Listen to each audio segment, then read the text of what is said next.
მოსკოვი და კიევი ხანგრძლივი საუბრებისთვის ემზადებიან, მათ შორის ენერგეტიკაზე მორატორიუმის შესახებ. კიევი თანახმაა მოსკოვში პასუხს არ ჩქარობენ. დელეგაციები უკვე შვეიცარიის ქალაქ ჟენევაში იმყოფებიან, სადაც სამშვიდობო მოლაპარაკებების ფართო სპექტრი იქნება განხილული. ამჯერად არა მხოლოდ უსაფრთხოება, პოლიტიკა თუ ჰუმანიტარული მიმართულება, არამედ მთავარი მიწა და ტერიტორიები, რაც მოლაპარაკებების მიმართ ინტერესს კიდევ უფრო მეტად ზრდის.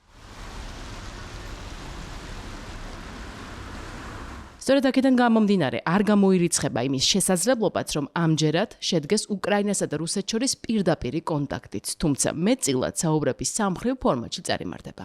ამჯერადაც მხარეებს შორის მედიატორის ფუნქციას სტივენ ვიტკოპი და ჯარედ კუშნერი ითავსებენ, დონალდ ტრამპის სპეცწარმომადგენლები, რომლებმაც მხარეებს აბუ-დაბიშიც უშუამდგომლეს განხილვების პირველ და მეორე რაუნდზე.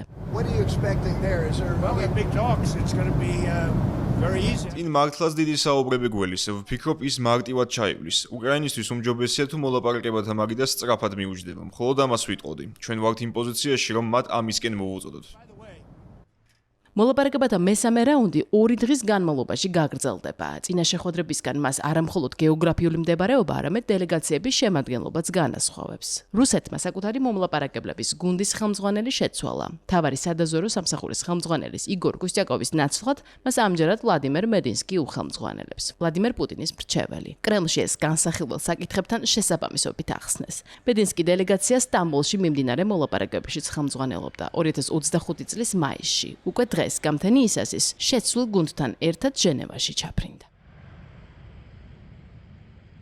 ჩვენ გამოვდივართ სიტუაციის მშვიდობიანი დარეგულირების სასარგებლოდ. 2014-15 წელი იყო ეს, თუ 2022 ყოველ ჯერზე ვუსვამდით ხაზს იმას, რომ ჩვენი პრიორიტეტი საკითხის დიპლომატიური დარეგულირებაა და არასოდეს გვითქვამს უარი მოლაპარაკებებზე.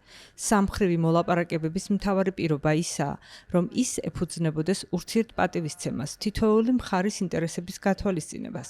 გათვლილი უნდა იყოს შედეგზე, არ უნდა წარმოადგენდეს პროვოკაციას ან აგრესიის საფარს. სასტუმრო ინტერკონტინენტალში საუბრებისთვის მზადაა კიევი. ამ მხრივ უკრაინის დელეგაციის შემადგენლობა უცვლელია. ეროვნული უსაფრთხოების საბჭოს ხელმძღვანელი რუსტემ უმეროვი, პრეზიდენტის ოფისის ხელმძღვანელი კირილ ბუდანოვი და მისი პირველი მოადგილე სერგეი კისლიცა. ასევე ფრაქცია ხალხის მსახურის ხელმძღვანელი უმაღლეს რადაში დავით არახამია. დელეგაციის წევრია სამხედრო დაზვერვის შეფის მოადგილე ვადიმ სკიბიცკიც. დღის წესრიგი განსაზღვრულია, ჩვენი გუნდი მუშაობისთვის მზადაა ველით კონსტრუქციულ სამუშაოს და საგნობრივ შეხვედრებს უსაფრთხოებისა და ჰუმანიტარული საკითხების ირგვლივ, რათა წინ წავიწიოთ ღირსეული და მდგრადი მშვიდობის მიღწევის გზაზე. ჟენევაში მხარეების საუბრები ფრონტის ხაზზე, მხარეებს შორის ცეცხლის გაცვლის ფონზე მიმდინარეობს. მეზობელი უკრაინის მიმართ რუსეთის აგრესია გრძელდება ამჯერად კამიკაძე დრონების მეშვეობით.